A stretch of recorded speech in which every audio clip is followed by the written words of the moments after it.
I drifted into the mouth of a god. Chapter 1. The silence between stars. They always said space was quiet. But they never told you it screams when you're alone. Not with sound, not with anything you can measure, but with absence. I am Commander Eli Voss. Or I was, before I let go, before I drifted. The tether snapped. It was a routine scan.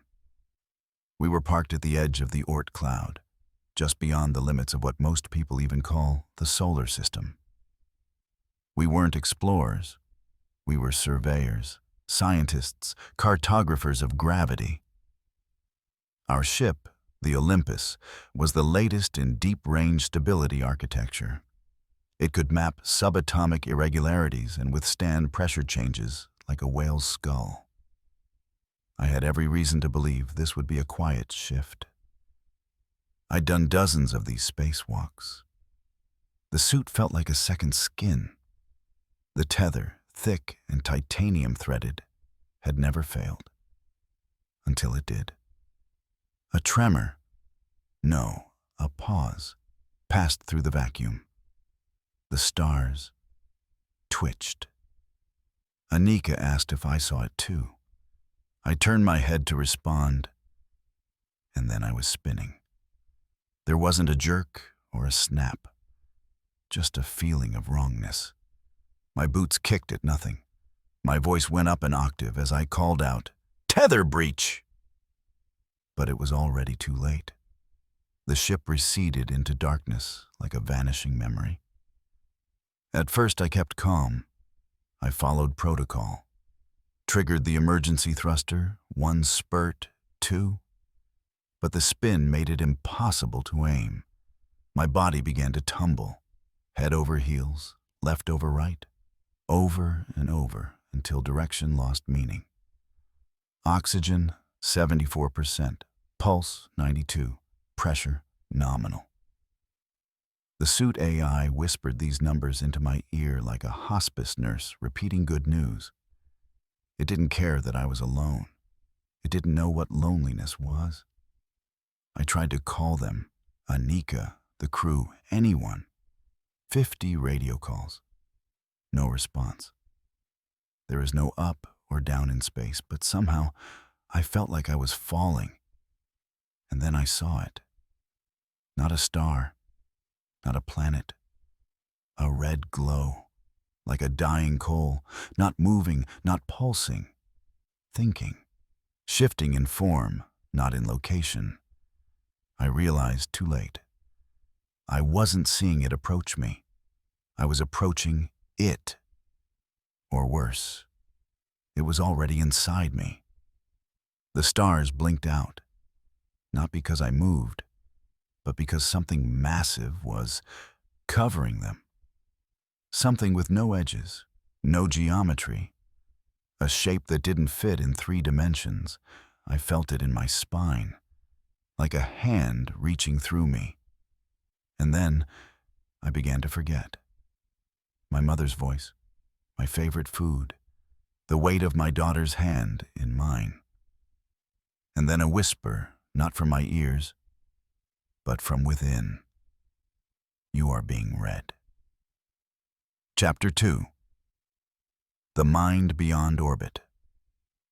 I don't remember falling asleep, but I know I wasn't awake. I opened my eyes, or what counted as eyes, and drifted through something that wasn't a place. It wasn't space. It wasn't dream. It was meaning, without form. Time folded in on itself, as if moments were trying to occupy the same breath. And there, in the center of that non-place, was the presence. Isgoroth, the infinite maw. It wasn't a creature. It wasn't even an intelligence. It was the absence of everything we use to define reality. It didn't speak, it didn't glow, it unhappened. Things erased just by being near it. It unspoke. You are a splinter of thought, a fiction, a ripple in tissue, a lie told by water and fire. It didn't threaten. It studied. It showed me truths I didn't ask to see. A world of buildings shaped like grief. A moon made entirely of mouths that sang lullabies to black holes. A universe where time moved backwards and people aged into children and then into nothing. An earth twisted, inverted.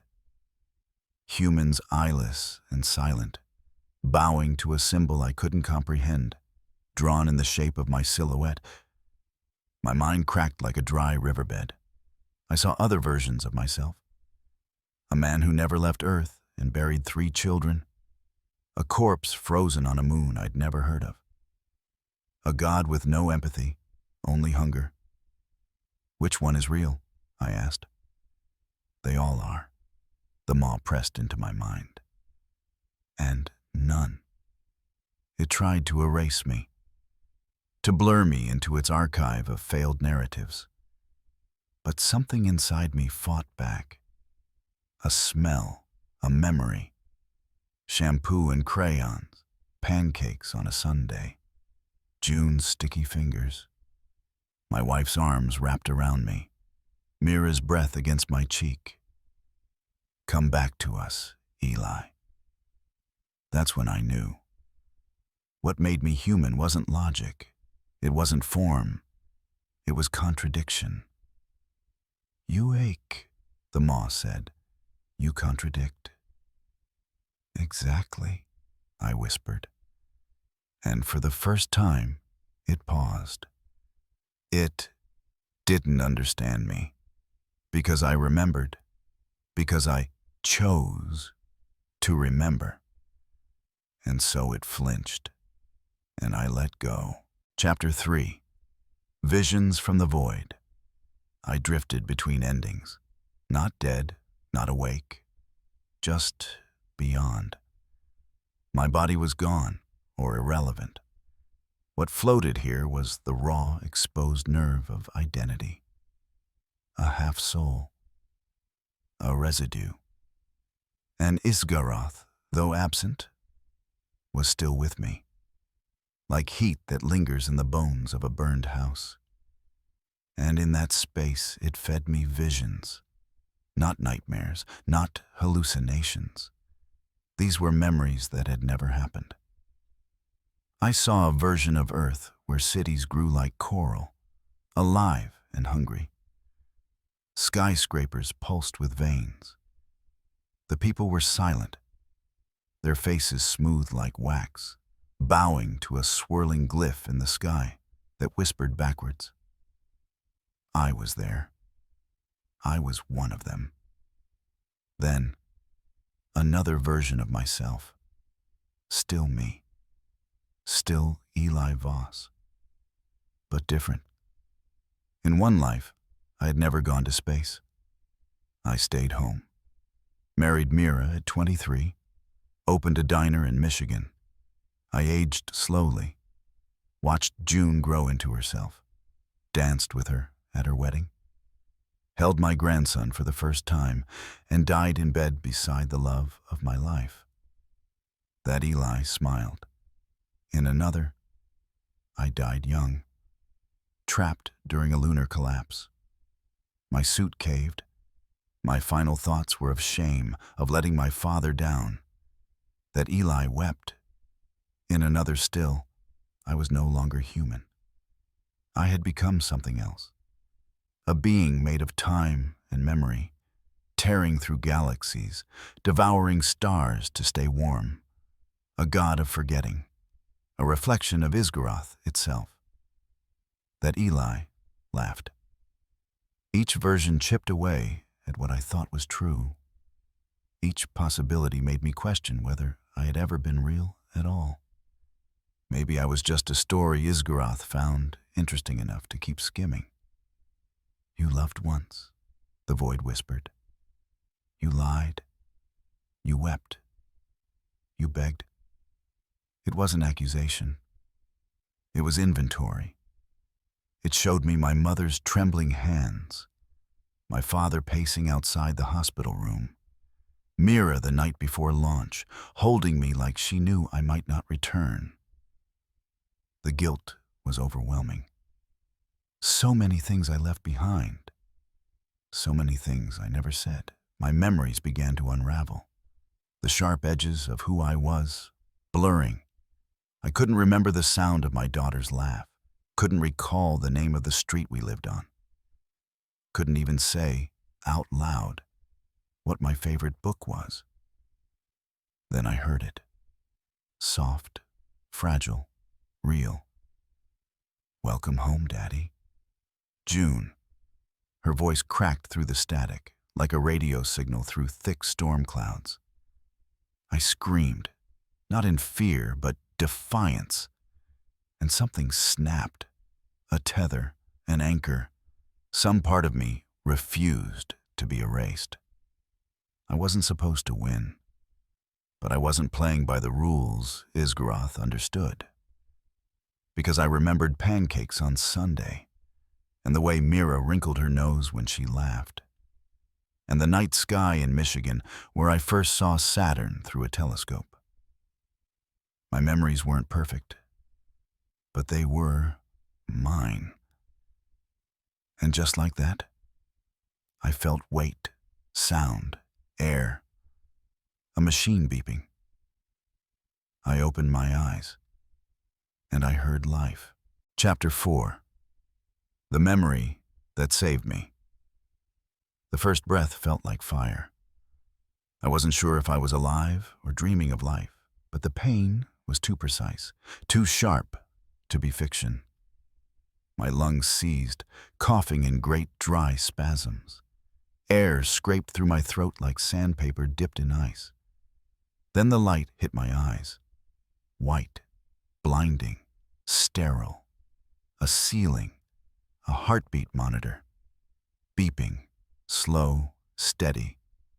I was in a hospital bed, hooked to machines, wires taped to my chest, fluids in my arm, fabric across my legs. Then a hand touched mine. Warm, familiar, human. Eli? It was Mira. I tried to speak. My mouth barely moved.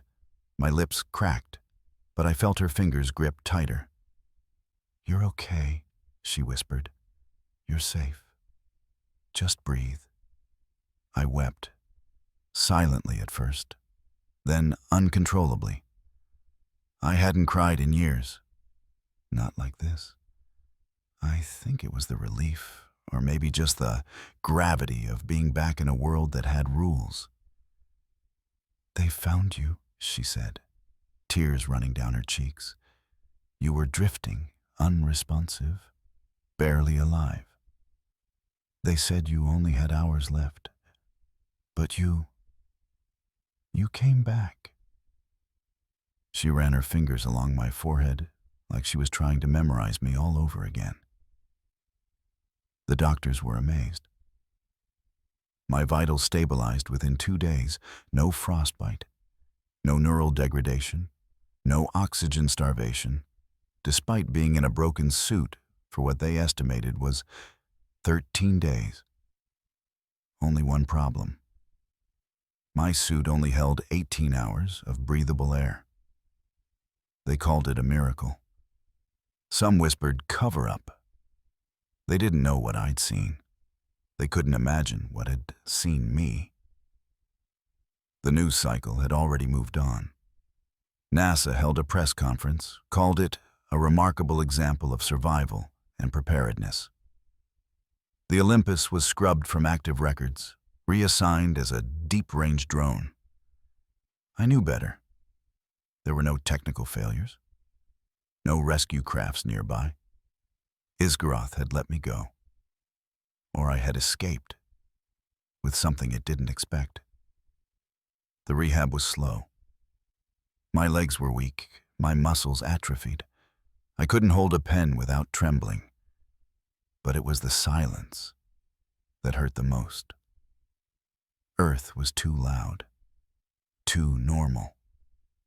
And yet, Every night when I closed my eyes, I didn't dream of stars. I dreamt of whispers, of a library with no walls, of pages being turned backward. One night, June climbed into bed with me. She was quiet, her little arms curled around a stuffed bear. After a long silence, she asked, "Did you see aliens?" I hesitated. What do you tell a child about something that erases meaning? I took her hand and said, "I saw something, but I remembered something stronger." She tilted her head. "Like what?"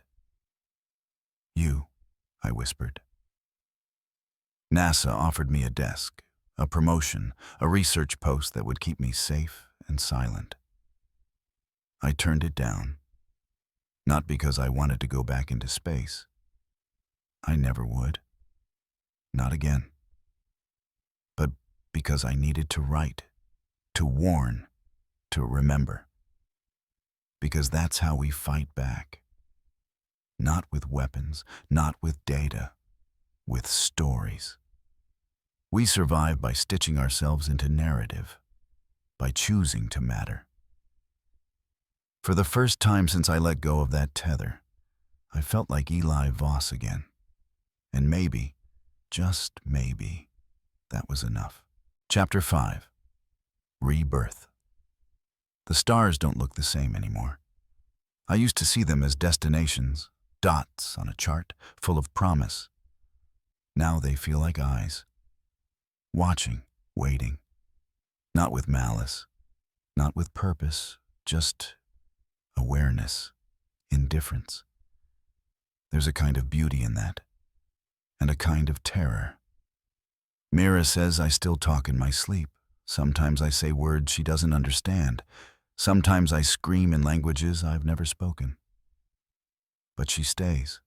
She holds me. And when I wake, she doesn't ask me what I saw. She just listens. That's love, I think.